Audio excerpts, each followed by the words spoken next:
Halo, halo, halo, halo, halo, guys, kembali lagi di channel gue Sukma Nagara TV.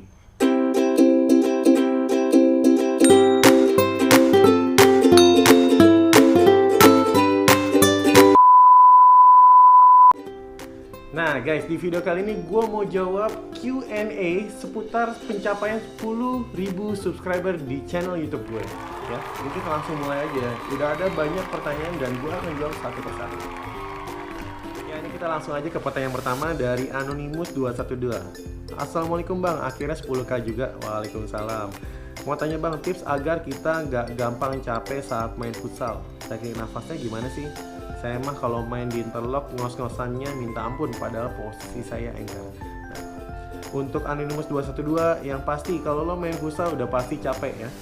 Nggak ada main futsal itu nggak capek, artinya lo mungkin nggak melakukan banyak pergerakan kalau lo nggak capek. Nah, intinya kalau lo mau nggak gampang capek, intinya lo mesti punya kondisi yang prima ya. Kemudian stamina lo mesti bagus, atau lo mesti punya endurance yang bagus ya. Jadi kalau misalnya lo punya stamina yang bagus, fisik lo bagus lah ya, gue yakin lo pasti nggak bakalan gampang capek. Teknik nafasnya gimana sih? Kalau gue nafasnya selalu menggunakan hidung ya. Pada saat tarik nafas gunakan hidung karena oksigen akan lebih banyak terhirup. Nah, kalau lo mau buang nafasnya melalui mulut itu boleh-boleh aja ya. Kemudian ada dari KF Gaming, bang umur berapa? Wah, sensitif nih ngebahas umur nih. Ya, hitung aja sendiri deh. Di tahun 2008 pada saat gua AFF, umur gua 23 tahun. Nah, sekarang kan 2019. Silakan dihitung. Kemudian dari Alfadil Hidayatullah, bang kalau mau ngatasin duel sama pivot lawan yang kuat pegang bola, turningnya mantap, posil 3 besar, gimana bang cara yang jaganya? By the way, selamat bang udah 10k. Sukses dan lancar terus. Nah, kalau lo ketemu pivot yang kayak gini, kemampuannya bagus ya, turningnya bagus, posturnya besar, kemudian punya finishing bagus, ya lo jangan ambil abis ya, apalagi pada saat dia melakukan shielding atau dia sedang covering bola ya. Lo jangan ambil abis, lo jangan tempel. Videonya kemarin ada tuh di yang anchor 2 lawan 1 sama pivot ya, kasih pressure ya, kasih dorongan sedikit aja ya, supaya dia ada tekanan ya. Tapi jangan sampai nanti lo diputar gitu, tangannya dia main kemudian badan lo diputar, jangan sampai lo hindarin itu, jangan sampai mau kena dorongan atau ya gerakan tangan dari pivot itu ya. Jadi kasih jarak aja, dorong, kasih jarak, lihat aja ya, jangan diambil habis. Kemudian dari Burhan 07 Gamers, kapan lo bang mulai bikin video di YouTube lo? Kemudian terinspirasi dari siapa bang? Gue bikin video di YouTube sebenarnya dari tahun 2006 ya. Jadi dulu gue pernah posting video-video futsal latihan dari anak-anak murid gue di SN Futsal Clinic ya. Kemudian inspirasi dari siapa? Kalau inspirasi sekarang gue semangat mau bikin video itu dari ini Joner One on One Training ya. Itu video-video latihannya bagus-bagus untuk satu orang ya. Maksudnya ini untuk one on one ya. Jadi bukan grup training. Kemudian dari Rizky Yoga Pratama, cara melewati lawan dengan mudah bang. Wah, ini sih nggak ada tuh ngelewatin lawan dengan mudah. Kalau melewati lawan dengan mudah caranya gampang, permisi bang, numpang lewat. Ya, artinya lo butuh effort, lo butuh latih skill individu lo ya. Terus lo mesti baca situasinya, apalagi kalau misalnya lo bisa menganalisa kekuatan lawan tuh lebih bagus lagi ya. Karena nggak mungkin pada saat lo melewati lawan tapi lo tahu nih lawan lo punya kecepatan bagus, terus lo mau beradu kecepatan, nggak bakalan lewat ya. Itu. Kemudian dari Al Aziz Assassin, best 11 timnas sepak bola Indonesia 2019 versi abang. Waduh, sorry banget nih, gue nggak ngikutin sepak bola Indonesia ya. Kalau lo tanya futsal, boleh, gue bakalan jawab. Kemudian dari Alvin Said, bang, siapa tahu punya teman di Bogor yang buka sekolah futsal. Gue belum nemu-nemu di daerah Bogor, terutama Gunung Putri.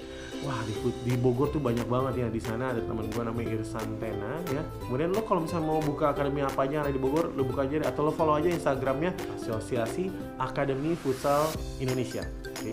AAV ya singkatannya. Kemudian dari Devin Gui Gaming, pernah mimpi nggak pengen masuk timnas Indonesia bang? Aduh, alhamdulillah tuh bukan cuma mimpi. Di tahun 2008 gue udah memperkuat timnas futsal senior ya. Alhamdulillah banget tuh, rezeki banget. Kemudian dari Habib Rohman, bang pakai sepatu apa bang? Nah, lo lihat tuh dari semua video gue, garisnya ada berapa. Kemudian dari Irfan Hadi Wijaya, cara penyerangan mulai dari anchor ke flank ke pivot gimana bang? Makasih ya kalau jawab. Aduh ini taktikal sekali ya. Yang pertama lo mesti tahu dulu strateginya atau polanya, lo bermain dengan pola apa nih, 1-2-1, 3-1, 2-2 atau 4-0. Nah itu berpengaruh terhadap distribusi bolanya ya. Nanti lo mesti paham dulu tuh semua pola itu pergerakannya gimana ya. Jadi gue nggak bisa kasih patokan dari flank ke pivot gimana atau dari anchor ke flank gimana, gue nggak bisa kasih patokan gitu ya. Kemudian sama nih dari Irwan Hadiwijaya juga nih, caranya supaya stamina kuat dan nggak ngos-ngosan saat main futsal gimana Bang Sukma?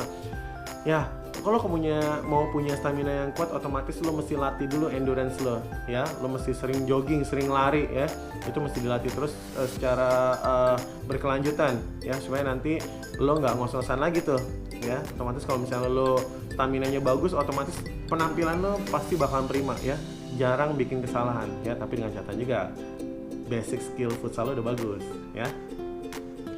Kemudian dari XZ Humble, cara defense 1 lawan 1 yang bagus gimana bang? Nah, cara defense 1 lawan 1 yang bagus ini gue mau bikin videonya nanti lo, jadi lo tunggu aja ya. Karena kalau gue jelasin di sini itu bakalan panjang dan detailnya banyak banget ya. Nanti lo tunggu aja videonya ya. Kemudian dari Aira Nazwa, lo pas pertama kali main futsal dulunya di klub mana bang? Dulunya gue pertama kali main futsal di tahun 2005 itu di AMFC ya, Aji Maset Futsal Clinic. Pada saat itu pelatihnya Coach Justinus Laksana ya. Di situ juga banyak pemain-pemain top, pemain-pemain timnas yang sekarang udah banyak jadi pelatih yang ikutan latihan di situ. Kemudian itu sekolah futsal ya jatuhnya ya. Tapi kalau klub pertama kali gue main di Cosmo FC ya di tahun 2007 ya, itu pada saat final itu kita ada di peringkat 4, walaupun di penyisian kita bermain bagus karena notabene banyak pemain yang masih muda di situ ya, termasuk gue salah satunya. Kemudian pola main yang benar atau efektif pada saat bertanding ya. Ini mesti jelasin dulu, kalau lo mau main futsal itu pelatih udah nentuin ya.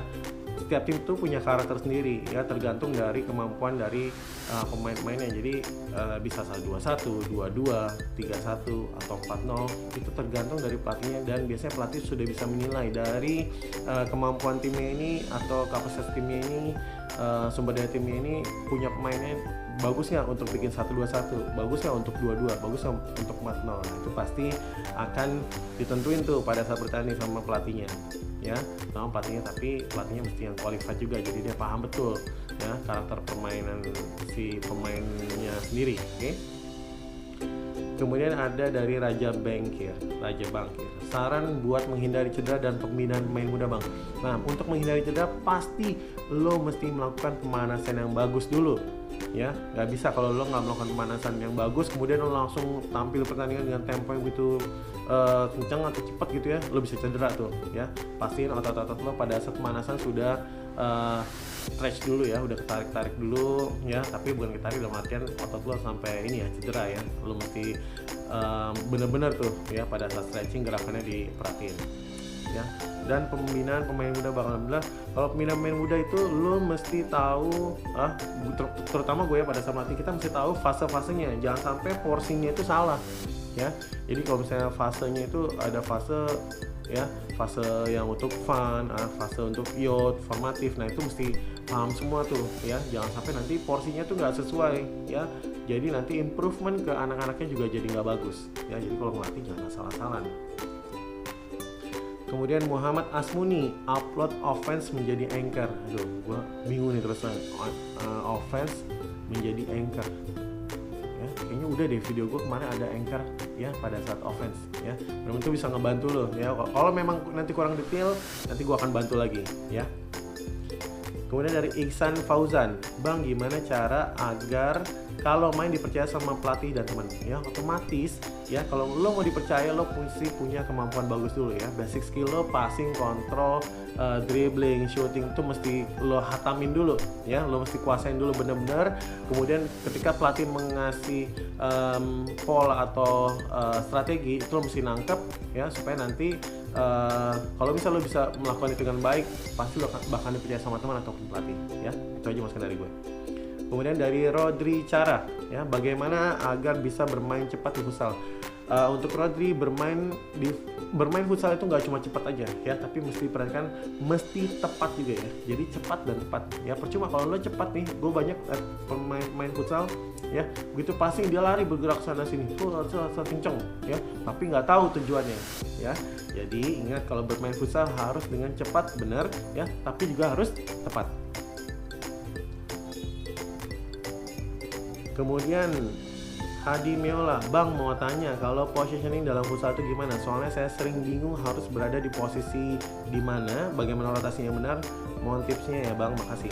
Oke, Hadi Meola ya, lo mesti tahu dulu karakter atau kemampuan lo ya. Kalau lo punya kemampuan menyerang yang bagus atau lo punya finishing bagus, shooting bagus ya, berarti lo akan berada di daerah penyerangan. Biasa di futsal itu sebutnya pivot ya, ataupun lo bisa berada di posisi flank ya.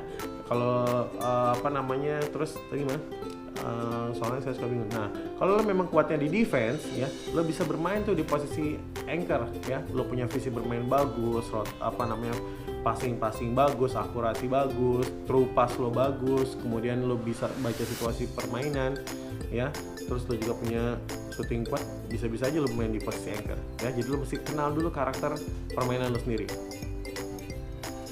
Kemudian dari Dimas Wildan, posisi yang tepat untuk beradaptasi dengan tim yang pertama kali main atau tidak kenal. Nah tadi tuh hampir sama tuh pertanyaan sama Hadi Meola tuh. Lo mesti kenalin dulu karakter lo dulu ya. Nanti lo pada saat main ya udah lo main di posisi sesuai dengan karakter lo ya. Kemudian Muhammad Sadikin, pencapaian tertinggi dalam karir futsal apa Bang? Pencapaian tertinggi itu dulu untuk level internasional berada di pada tahun 2008 AFF ya, menjadi runner up ya, itu mainnya di Thailand, di Bangkok ya. Kemudian kalau untuk yang level domestik atau di Liga Profesional Indonesia, dulu gue pernah menjadi juara bersama tim Electric Futsal FC ya, Electric Futsal PLN ya, Electric PLN FC itu di tahun 2008. Kemudian Rizky Dian, posisi abang dalam futsal dan pertama kali main futsal kapan Bang?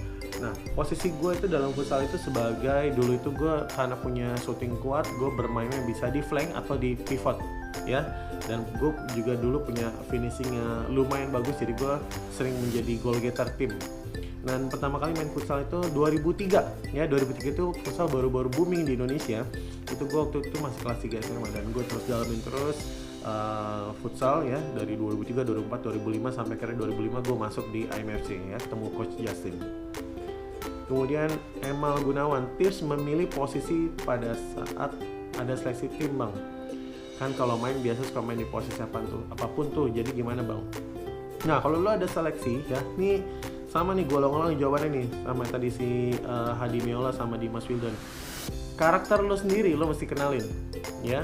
Jadi lo kalau bermain posisi dibutuhkan posisi anchor, ya lo kalau memang anchor ya lo ambil tuh anchor ya. Tapi kalau misalnya mau berada di posisinya flank, ya udah flank, atau pivot ya pivot ya. Jangan lo paksain, karena kalau lo udah mendalami satu posisi, udah lo dalamin terus ya.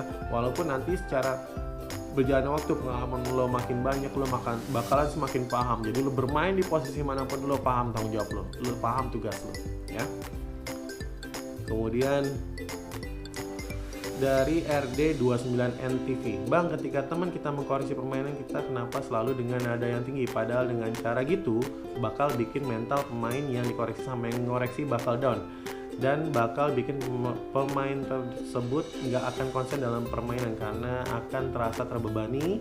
Kemudian menurut saya cara terbaik untuk menegur orang itu dengan cara skema, yaitu dengan memberitahu apa yang kita inginkan kepada teman kita dengan nada yang rendah, yang teman tersebut akan menerima dengan baik dan tidak merasa terbebani karena dia nggak akan mikirin apa yang sudah terjadi dan akan terfokus kembali ke game. Apakah cara tersebut cocok nggak Bang buat negur teman kita yang salah? Nah cocok banget ya.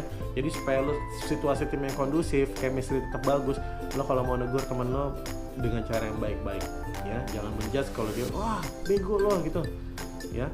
Tapi yang salah juga mesti nyadar diri. Kalau lo memang ngelakuin kesalahan, lo langsung minta maaf, oke, gue akan perbaikin. Nah, lo jangan bikin kesalahan yang sama lagi, karena itu kan mengurangi kepercayaan temen lo dan juga mengurangi kepercayaan pelatih lo ya. Pada saat semua udah mulai kurang percayaannya, artinya lo bakalan selesai. Jadi lo pada saat dikoreksi, lo harus juga nyadar, bangkit lagi, oh iya gue salah nih, gue harus perbaikin lagi ya, itu ya. Kemudian ini pertanyaan terakhir dari Indra Gemblong. Bang, bagaimana agar kita tenang dalam suatu pertandingan? Mohon dijawab. Nah, kalau lo mau tenang dalam suatu pertandingan ya, lo mesti minta doa restu dulu sama orang tua lo ya. Terus lo banyakin ibadah dulu, lo mau sholat, ngaji, ataupun lo agama yang lain, lo bisa ya berdoa sesuai dengan kepercayaan masing-masing lah ya. Terus juga lo pastikan semua basic skill udah lo kuasain, kemudian kemauan pelatih dan kemauan tim lo sudah tahu semua, dalam artian strateginya lo sudah paham ya. Jangan sampai nanti pada saat pertandingan lo masih bingung, wah strateginya apa nih gitu. Jadi strateginya pada saat di latihan kan pasti sudah dikasih tahu sama pelatih, oh kalau situasinya begini nanti di lapangan seperti atau pertandingan seperti ini ya. Jadi lo udah pelajarin benar-benar tuh. Jadi jangan sampai nanti pelatih pada saat di pertandingan ngeliat lo salah gitu, terus ya lo makin jadi gak tenang ya. Intinya lo mesti kuasain benar-benar tuh ya. Lo punya basic bagus, kemudian doa restu orang tua, kemudian ibadah juga sebelum bertanding. Nah, insya Allah tuh ya permainan lo bakalan tenang ya. Tapi juga memang jam terbang juga berpengaruh sama ketenangan seorang pemain ya. Ya, ini terjadi juga sama gua ya. Itu bakalan terjadi juga karena pressure itu pasti bakalan ada kalau dalam pertandingan yang penting ya. Ya, pressure itu bakal ada. Nah, gimana cara lo ngatasinnya? Ya itu tadi ya, saran gue itu ya, mudah-mudahan bisa diterima dengan baik ya. Dan itu dia tadi semua Q&A ya. Ada 25 pertanyaan dari subscriber gue. Terima kasih banget udah kasih pertanyaan. Dan gue juga mau ngucapin terima kasih nih untuk KBS ya, atau Cross Bolaku Sport yang udah support gue jersey.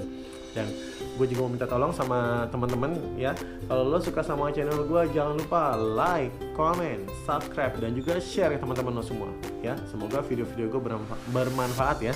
Dan gue juga sadar diri ya, kalau video gue masih banyak kekurangan dan kesalahan. Jadi kalau misalnya dari gue pribadi nih, kalau memang ada kesalahan-kesalahan ya tolong dimaklumi atau kasih gue koreksi ya. Karena dalam sepak bola itu nggak ada yang benar, nggak ada yang salah ya. Jadi kalau misalnya memang salah menurut lo jangan dipakai ya. Tapi kalau memang menurut lo benar, lo boleh pakai, lo boleh praktekin, lo boleh share ke teman-teman lo ya.